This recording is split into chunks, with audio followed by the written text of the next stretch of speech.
ma gauche, Madame Delila Lagmati, directrice de portefeuille chez Investissement Québec à la direction régionale Centre de Montréal. Bienvenue, Madame Lagmati. Monsieur Marwan Azouz, directeur principal à la Banque de développement du Canada. Bonjour. Bienvenue. À ma droite, on a Monsieur Makram Sadi, chargé de portefeuille chez Filaction CSN. Oui. Bienvenue. Merci. Et Monsieur Pierre Lafrenière, vice-président exécutif Oaklands Est Canada. Donc, un bref résumé. Madame Lagmati détient un MBA, une maîtrise en administration des affaires. Elle a fait ses débuts à la Banque Scotia. Par la suite, elle a joint les rangs de la Banque nationale pour 5 ans et au service des entreprises. Et actuellement, elle a répondu à l'appel à offre d'Investissement Québec. Donc, actuellement, vous êtes avec Investissement Québec. Monsieur Marwan Azouz, directeur principal à la Banque de développement du Canada. Et vous êtes détenteur aussi d'une maîtrise en administration des affaires. Vous avez une expérience de 10 ans dans le domaine bancaire et vous avez déjà travaillé dans 2 banques à Chartres avant de rejoindre la BDC. Ouais. Bienvenue, Monsieur Azouz. Merci. Monsieur Sadi, titulaire d'une maîtrise en administration des affaires, donc on a des MBA avec nous aujourd'hui, et vous êtes doctorant aussi en sciences de gestion. Oui. Vous avez une vaste expérience en entrepreneuriat, notamment le domaine de l'import-export, doué pour la formation en coaching, donc 8 ans d'expérience, conseiller, formateur et conférencier en démarrage d'entreprise au sein de plusieurs centres de formation. Et vous êtes enseignant et chercheur à l'université de l'UQAM depuis 10 ans. Actuellement, vous êtes chez Filaction CSN. Oui, c'est en plein ça. Bienvenue. Et pour finir, Monsieur Lafrenière. Donc, Monsieur Lafrenière, actuellement, vous êtes vice-président exécutif chez Oaklands Est Canada. C'est bien ça? C'est ça. Et vous êtes titulaire d'une licence en droit, membre du Barreau du Québec et l'Association du Barreau canadien. Vous avez votre MBA en finance et assurance et actuellement, vous siégez sur plusieurs conseils d'administration. Si je ne me trompe pas, vous siégez au conseil d'administration, comité exécutif et comité des ressources humaines chez Fonds d'Action, président du conseil et finances et d'audit du Barreau du Québec et président sortant du conseil d'administration de la Société canadienne du cancer. Vous siégez également pour quelques comités aviseurs en entreprise. Bienvenue tout le monde. Merci. Donc, je vais commencer avec Madame Lagmati. Donc, bienvenue Madame Lagmati. Oui. Je vous demanderai, parlez-nous des programmes de financement chez Investissement Québec. Donc, et comment on peut supporter les entreprises, que ce soit en phase de démarrage ou celles qui sont déjà établies.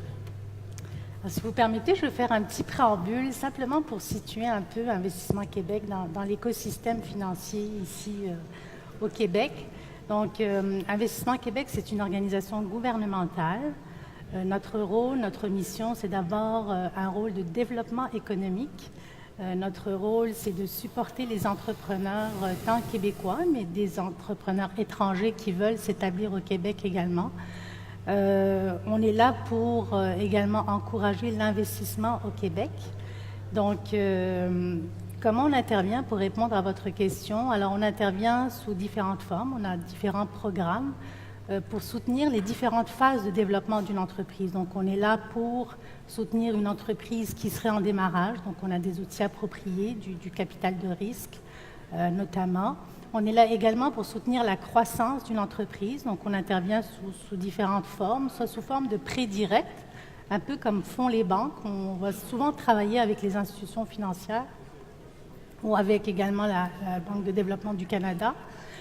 On est là également pour favoriser le transfert également d'entreprise. Lorsqu'une entreprise atteint un seuil de maturité et qu'elle veut soit se développer via d'autres acquisitions. Donc, on va accompagner l'entreprise dans le cas de transfert ou de rachat d'une autre entreprise.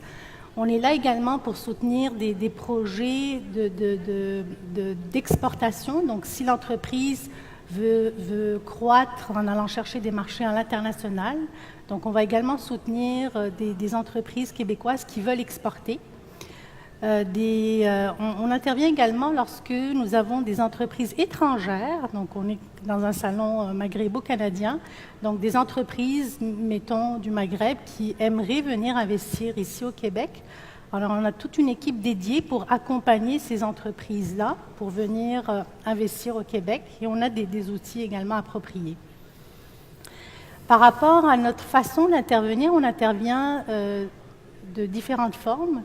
La première forme, c'est le prêt direct, un peu comme ce que font les institutions financières.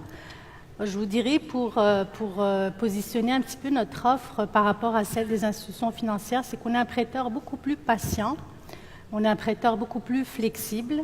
On va vraiment regarder la portée du projet en termes de développement économique, de valeur ajoutée, d'innovation, de création d'emplois.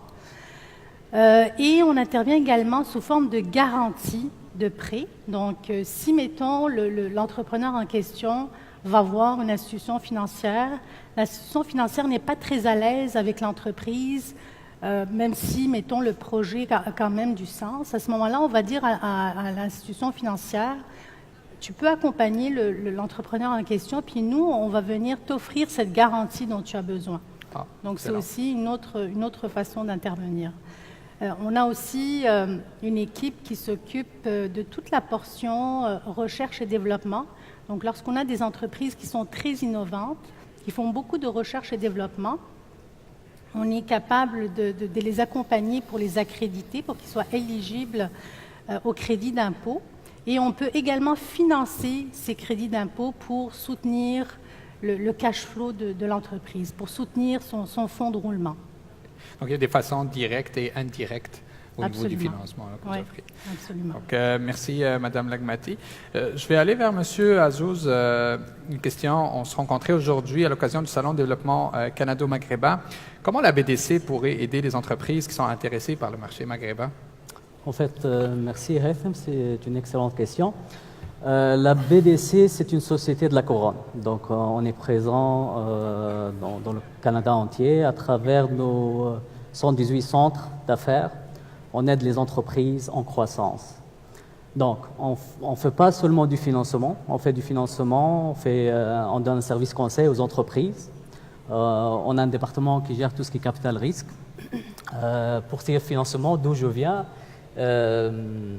on a des prêts comme les prêts expansion qui sont là pour financer les projets spécifiques. C'est-à-dire une compagnie canadienne mature, en croissance, qui a besoin de chercher de nouveaux marchés, qui a besoin d'investir dans un plan marketing, recherche de marché, recrutement des gens qualifiés pour ça, on peut les financer. Donc, ce n'est pas du tangible, on finance un projet spécifique. À part ça, comme je dis, à travers notre service conseil ou nos mandats de consultation, on peut aider ces entreprises à voir mieux le côté international, les différents marchés, en les supportant avec des consultants dans ce domaine, en fait. OK, donc il y a un service de consultation. Oui.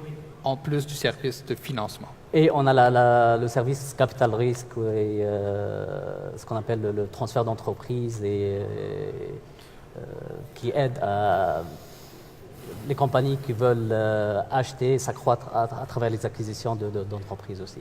Okay. On est dans une période de beaucoup de transferts d'entreprises, effectivement, intergénérationnels actuellement. Oui. Donc, merci, M. Azouz, ça répond à mes questions. Donc, Monsieur Lafrenière, donc je vais alterner les questions. Monsieur, comment voyez-vous les enjeux de financement et investissement en Algérie? Donc, ça, c'est une très bonne question. D'autant plus que je suis président et directeur général de l'Alliance d'affaires Canada-Algérie. Alors, écoutez, l'Algérie, c'est un pays qui est riche en ressources naturelles, qui est très stable économiquement aussi. Au cours des dernières années, il a su attirer un flot croissant d'investissements étrangers. Il y a eu une progression à peu près jusqu'en 2015. Il y a eu une stagnation par la suite, mais au total, entre 2010 et 2015, on peut dire qu'il y a eu un accroissement très fort des investissements étrangers en Algérie. L'allègement de certaines mesures protectionnistes existantes, la simplification de lourdeurs bureaucratiques, la mise en place d'un système de gouvernance très fort, c'est tous des éléments qui attirent les investisseurs étrangers. Par exemple, la participation d'un investisseur étranger en Algérie, ce qu'on doit savoir, c'est qu'on exige qu'il y ait une détention majoritaire d'entreprises algériennes. Donc, un investisseur étranger ne peut pas posséder plus que 49 d'une entreprise. Puis ça, c'est probablement un facteur qui favorise pas des investissements massifs dans un pays, puis en l'occurrence l'Algérie.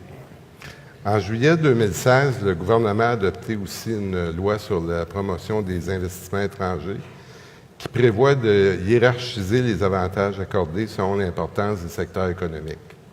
Officiellement, le gouvernement s'est engagé dans une libéralisation économique et recherche les investissements étrangers dans des secteurs tels que les infrastructures, les télécommunications, l'énergie, puis entre parenthèses aussi énergie renouvelable parce qu'ils veulent réduire leur dépendance au pétrole et au gaz. Puis ça, je veux dire, au Canada, notamment au Québec, il y a énormément de start-up et d'initiatives en matière d'énergie renouvelable.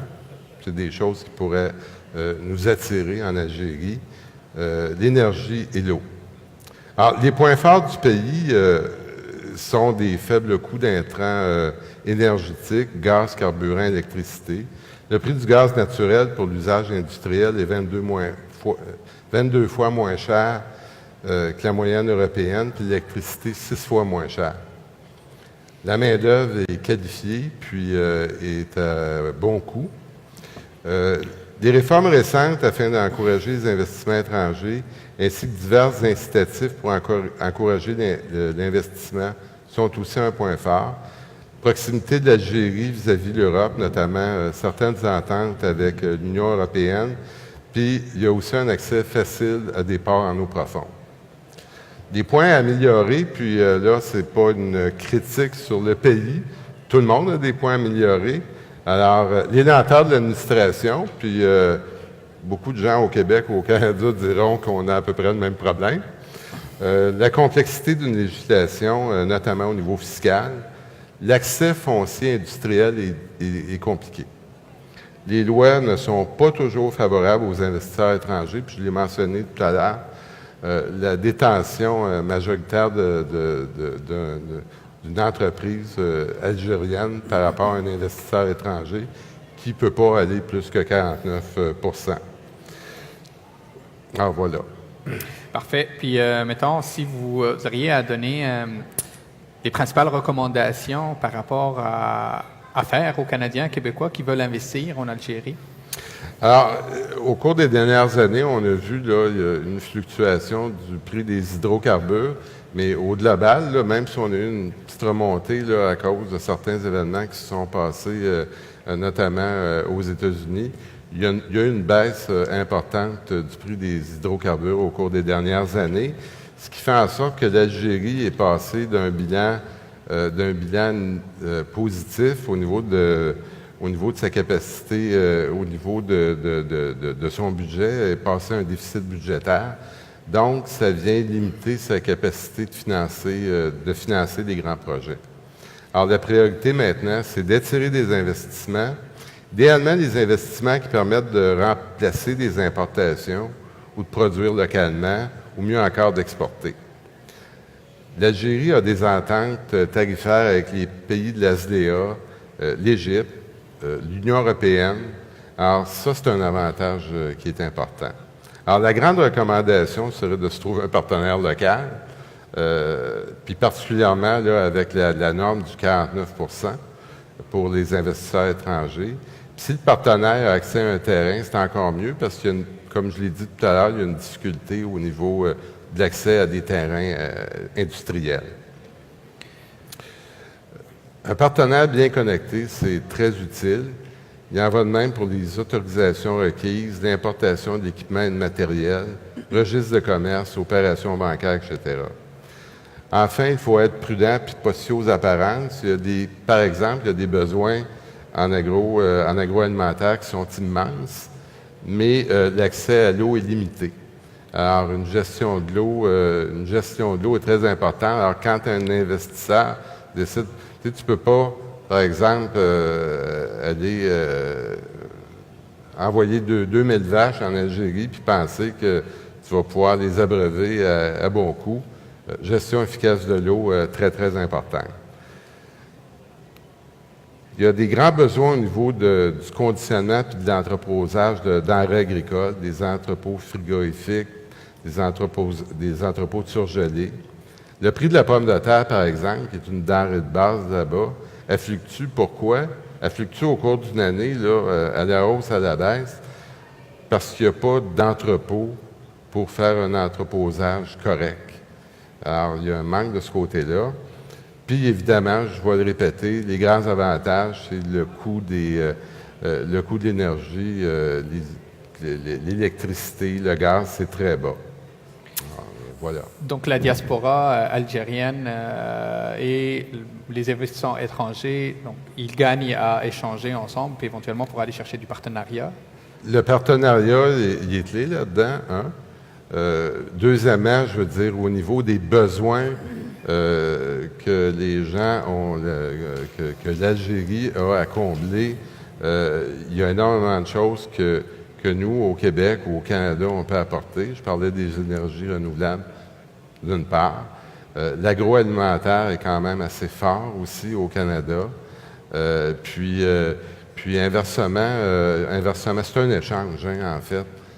Chacun a des choses à apporter.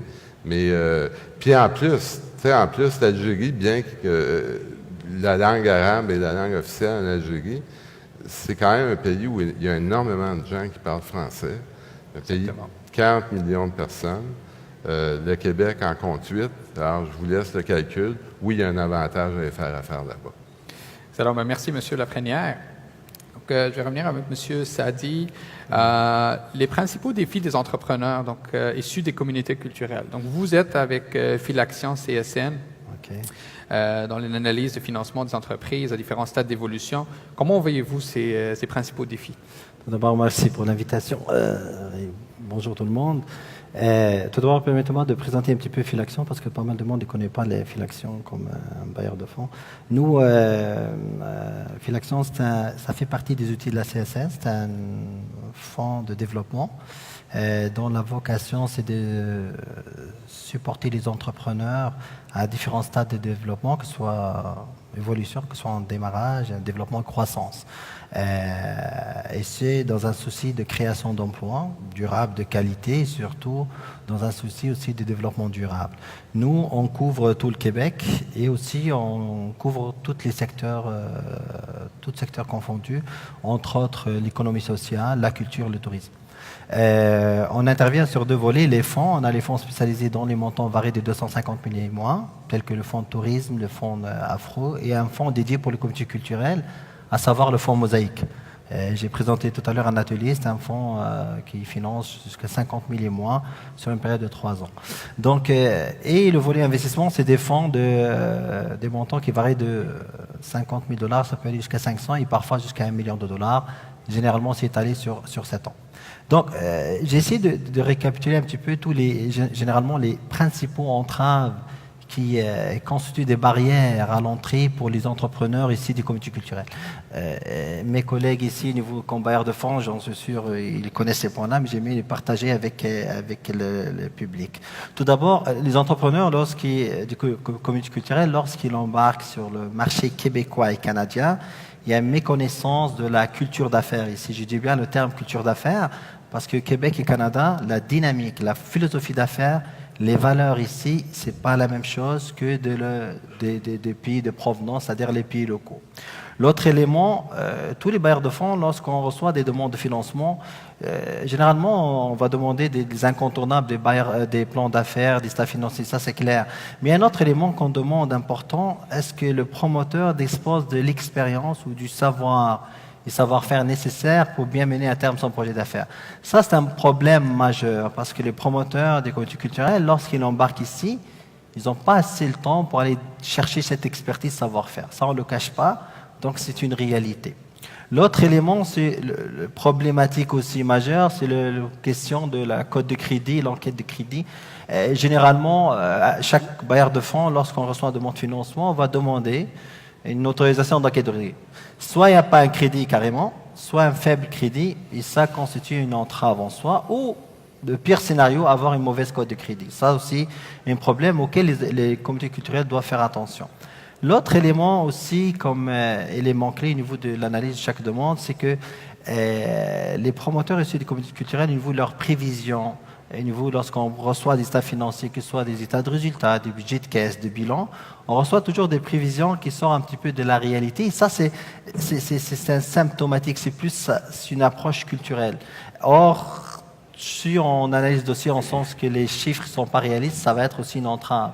Le dernier élément, je peux le résumer, c'est que les réseaux de contact. Il faut diversifier et enrichir son réseau de contact dans n'importe quelle circonstance, c'est-à-dire les mentorats, le coaching, le conseil.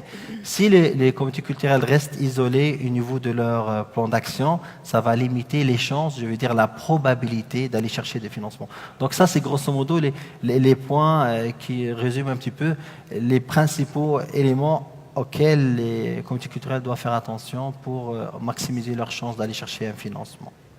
Donc, principalement, l'investisseur ou l'investisseur issu de la communauté culturelle, il devrait pas, ou l'entrepreneur ne devrait pas se replier sur soi et d'aller dans son coin faire ses propres recherches. Il faut aller chercher de l'aide.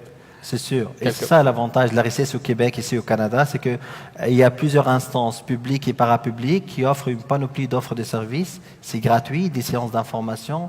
On le trouve partout dans les chambres de commerce, dans les PME, etc. Il offre des séances d'information pour accompagner les entrepreneurs dans les différents stades pour maximiser les chances d'aller chercher un financement. Mais il faut l'initiative qu'il soit prenant de la part du promoteur en soi. Je suis formateur à l'Excellence Conseil Formation, puis tu me donnes la parenthèse. Il y a beaucoup de gens, effectivement, qui arrivent en formation, puis on essaie de les orienter vers ces points-là. Oui. Donc, ça vaut, je pense, vous mettez l'emphase sur cette... Oui, c'est très important, le réseautage, mais aussi de trouver les moyens de s'aider aussi et de demander de l'aide. Oui, bien. Donc, les principaux conseils à donner aux entrepreneurs, donc, issus de maximiser leurs chances d'accès au financement. Tout à l'heure, vous avez parlé du code de crédit. C'est des gens qui arrivent, effectivement, et ils n'ont pas des codes de crédit. Ils ne connaissent même pas parfois c'est quoi une code de crédit, bien qu'actuellement, avec ce qui arrive avec Equifax, ce n'est pas... mais effectivement, qu'est-ce que vous conseillez à ce moment-là? Toute chose a un départ. Donc, ça se développe, ça se construit un historique de crédit. Je sais, ce n'est pas le jour au lendemain. Mais il faut commencer quelque part. Il faut aller chercher une carte de crédit, une marge de crédit. Et il faut commencer parce que vous savez comment ça se développe. Plus vous faites des transactions, plus ça va développer un historique. Mais la question, ce n'est pas seulement la fréquence, c'est l'assiduité au niveau du paiement. Il ne faut pas multiplier les cartes, il ne faut pas topper les cartes, il faut payer à date, il ne faut pas dépasser les délais.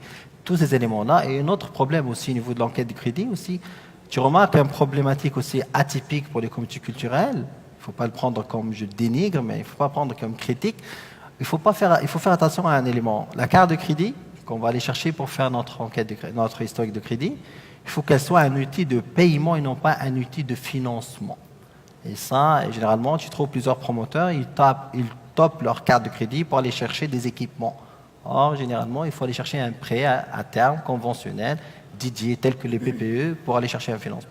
Donc ça, c'est des éléments auxquels il doit faire attention. Donc ça, c'est vraiment crucial. Parfait. Ben, merci beaucoup, Monsieur Sadi. Je vais de retour à Monsieur Marouane pour la suite et la fin un peu de notre émission. Donc, Monsieur Azouz, vous avez mentionné tout tantôt que vous offrez des mandats de consultation qui répondent aux besoins des entreprises et les aident dans leur croissance. Est-ce que vous pouvez donner plus de détails là-dessus? Oui, en fait, le problème des PME, c'est la gestion de la croissance. Donc, ils ont une bonne idée, un bon produit, un entrepreneur qui gère bien la compagnie, mais lorsque la croissance s'en vient, il doit s'entourer de bonnes personnes. Le comptable fait son travail, le CFO, CMO, s'il y a dans la compagnie, font leur travail. La BDC, grâce à une politique de coaching, offre différents mandats de consultation ou de services conseils, que ce soit dans le domaine du marketing, que ce soit dans le domaine de l'analyse financière, que ce soit dans le domaine de l'efficacité opérationnelle, qui aident ces entrepreneurs et ces compagnies à être plus rentables, plus compétitifs et atteindre leur objectif financier et de croissance en fait. On ne veut pas être la banque de développement qui fait juste du financement. On veut accompagner les entrepreneurs dans les différents points pour, comme je l'ai dit tantôt, atteindre leur objectif. Donc, idéalement, quand les compagnies sont en phase de croissance, Oui. il faut se tourner aussi. Il ne faut pas dire qu'on est en phase de croissance, on va gérer la croissance. Mais effectivement, c'est un défi. On part la compagnie, mais quand on est en certaines phases de croissance, à un certain moment, on manque d'outils, mais on ne se rend pas compte, on est dans le feu de l'action. Voilà, peut-être faire un recul en arrière ou un pas en arrière pour demander de la consultation à ce niveau-là aussi. Voilà, c'est ça. Merci Marwan et merci à tous mes invités.